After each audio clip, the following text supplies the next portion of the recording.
তো তোমাদের আগের ব্লগেই বলেছিলাম যে এক জায়গায় গেছিলাম সন্ধ্যাবেলা। তো দেখো, বুঝতেই পারছো দেখে ভিডিও কোথায় গেছিলাম। হ্যাঁ, ফ্রিজ দেখতে গেছিলাম, কিনবো বলেই গেছিলাম, বাট সেদিনকার আর কেনা হয়নি কোনো কারণে। আর সত্যি কথা বলতে কিনে এখন রাখার জায়গাও নেই, এর জন্য জাস্ট অর্ডারটা করে আসবো। তো দেখো, আমরা দুটো শোরুমে গেছিলাম, এই একটা শোরুমে এসেছিলাম, কিন্তু এটাতে না অত ভালো লাগেনি।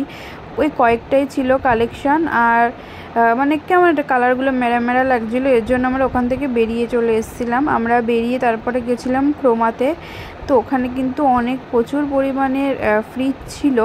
তো চলো তোমাদেরকে সেটাই দেখাবো। ফ্রিজ কিনতে গিয়ে আরও অনেক জিনিস পছন্দ হয়ে গেছে, কি কি পছন্দ করলাম সেটাও তোমরা দেখতে থাকো।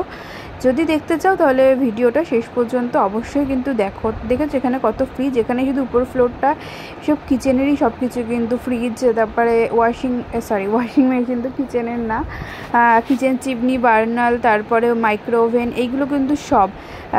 দেন রাইস কুকার, এয়ার ফ্রায়ার, তারপরে হচ্ছে মিক্সচার, সব কিন্তু এগুলো ছিল। দেখো, আমি কিন্তু ফ্রিজ দেখছিলাম, আমি 2-3টে কোম্পানি দেখেছি, একটা এলজি, একটা স্যামসাং, আর একটা হচ্ছে টাটা কোম্পানির যে ক্রোমা নতুন বেরিয়েছে, যে এইটাই আই থিঙ্ক, না এটা না, ওটা ব্ল্যাক কালারের ছিল পুরো।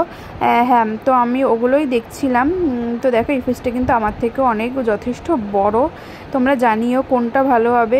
আরেকটা দেখেছিলাম ওয়ার্লপুলে। তো এই ফ্রিজগুলো দেখছো, আমি এখন যেগুলোর কাছে যাচ্ছিলাম ওইগুলোর কিন্তু প্রচুর দাম, আর ওগুলো প্রচুর বড়।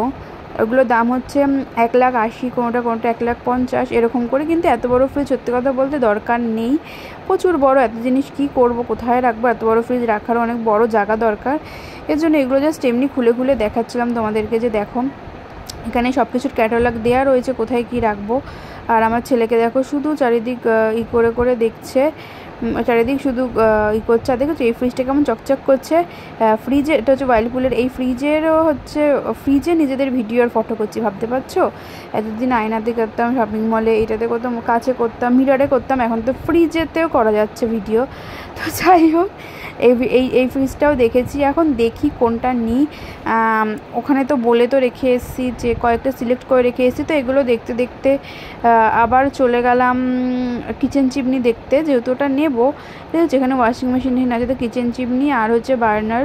তো আমরা জানিও তো 2টো বার্নার না 3টে বার্নার ভালো। অনেকে বলছে যে বাস্তু মেনে যদি ঘরে ঢোকা হয় তাহলে নাকি 3টে বার্নার নিতে নেই, 2টো 4টে এভাবে নিতে হয়। আমার তো 4টে অনেক বড় হয়ে যাবে, রাখার জায়গা নেই, হয়তো 2টোই নেব।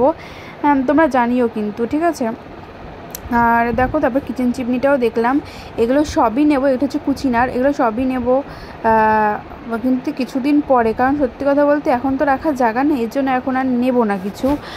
কিন্তু এগুলো খুবই প্রয়োজনীয়, এগুলো সবার আগে নিতে হবে। ফ্ল্যাটের কাজ যে মোটামুটি এগিয়েছে, ইচ্ছা আছে তো পুজোর আগে ঢোকার।